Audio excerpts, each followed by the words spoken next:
This stuff is everywhere and you can't see it or smell it until most of the time it's too late. It affects adults, children, kids, even pets. The good news is it won't kill you. However, it can make you really sick. Weakened immune systems, asthma, coughing, sneezing, those are a few of the symptoms. Talking about mold, not just black mold, all mold that could be growing in your home or the home that you're looking to purchase. I'm going to show you how to find it, the hidden spots that it grows, how to test for it, how to remediate it, and most importantly, what you need to do for your health if you find mold growing in your home. Now, if you haven't already done so, you may want to subscribe to the channel. My name is Wayne Turner. For nearly 30 years, I've done just about everything when it comes to real estate buying, selling, flipping. I've helped thousands of people. My ultimate goal is to simplify the process of real estate on this channel. So give us a thumbs up, subscribe to the channel. I promise you, you will learn something new on every single episode.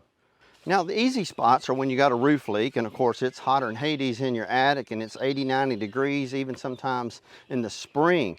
That's when it really starts to grow, and oftentimes you can't see it, you can't smell it, it's just growing in your attic. So it's a good idea every once in a while to get up in your attic, especially looking around chimneys or any sort of a vent, your plumbing vent, such as your water heater, your HVAC, your gas line vent that's venting through your roof. That's where it will begin to leak, and it can set in so quick. Now, how you test this stuff is you can buy these in-home test kits. I'll put a link below, or you can have it professionally tested. Now, it's going to run you anywhere from $500 to $1,000, but here's what they do when they come out to test it. They will test every room. They will show you the levels of mold that's in the house, and most importantly, they'll show you which room has the most mold in it. So they will show you more than likely behind the walls is where that mold is growing.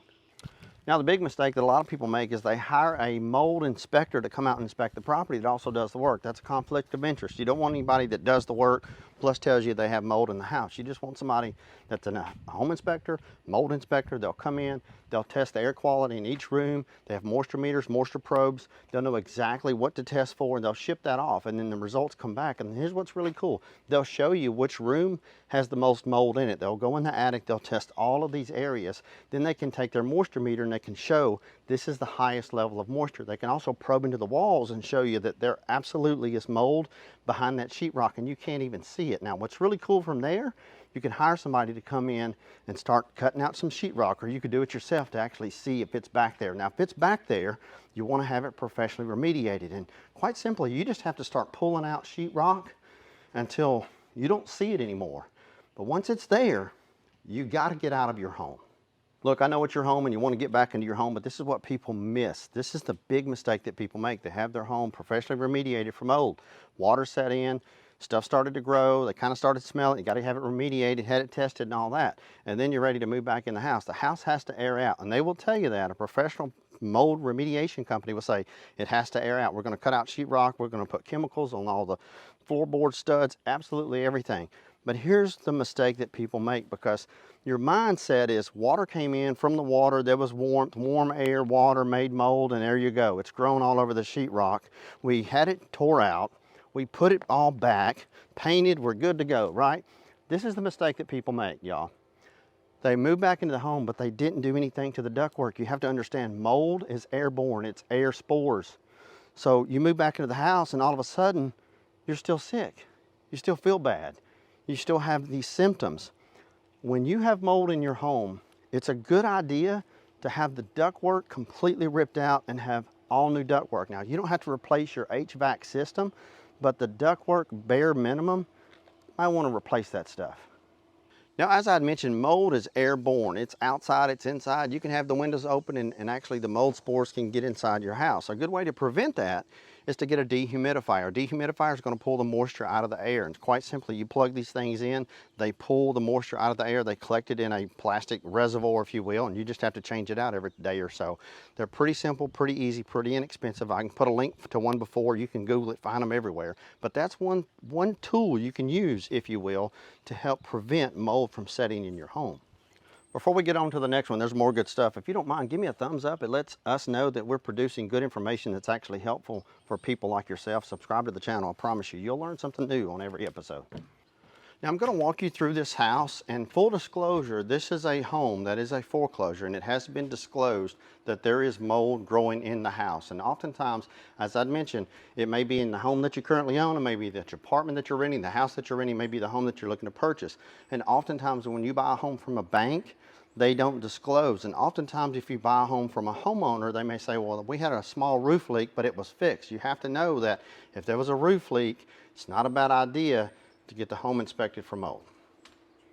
Now, if you're looking to purchase a house, a good sign to know that there may be mold is right up here. You can visibly see that there was either roof leak or there's some sort of leak. This is a two-story house, or maybe a bath that was upstairs that leaked. And you're thinking, well, it wasn't a roof leak, it wasn't in the attic. But here's what you have to understand.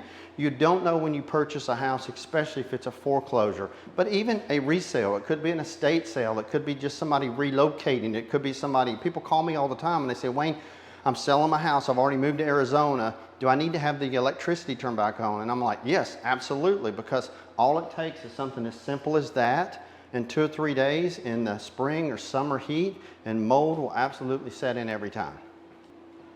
Now I want to show you a couple of more things to look for because it's not always obvious. This house doesn't smell like mold or mildew or anything. The electricity's on, it's relatively comfortable in here, but you have to look for the telltale signs, and this is one.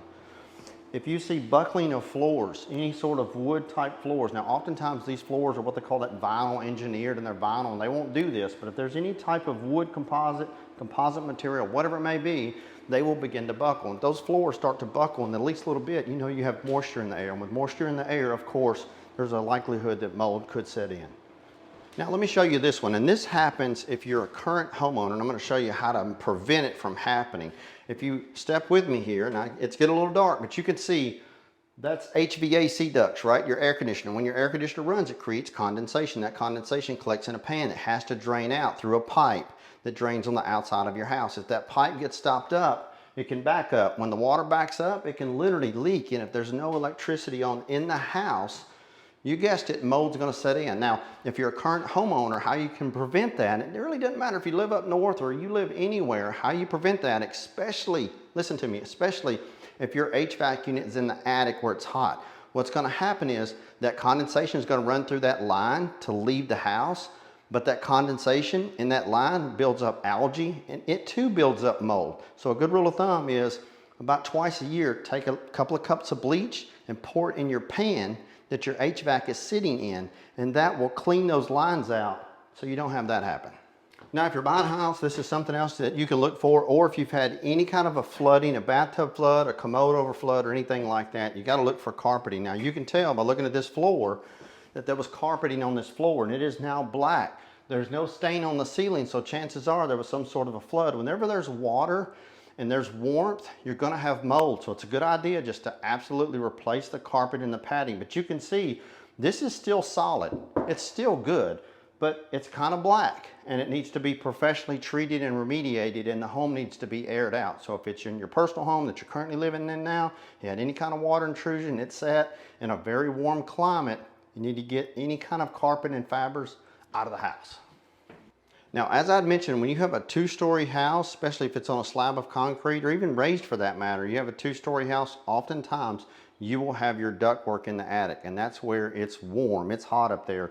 You can see there's a return right here. You can see there's vents actually in the ceiling. This is a 2-story house. So that tells me, without even looking, that there's actually ductwork. And if you look at that vent real close, there's black all over that register. So if you see black on the register, the AC register, rest assured, it's in the ductwork as well.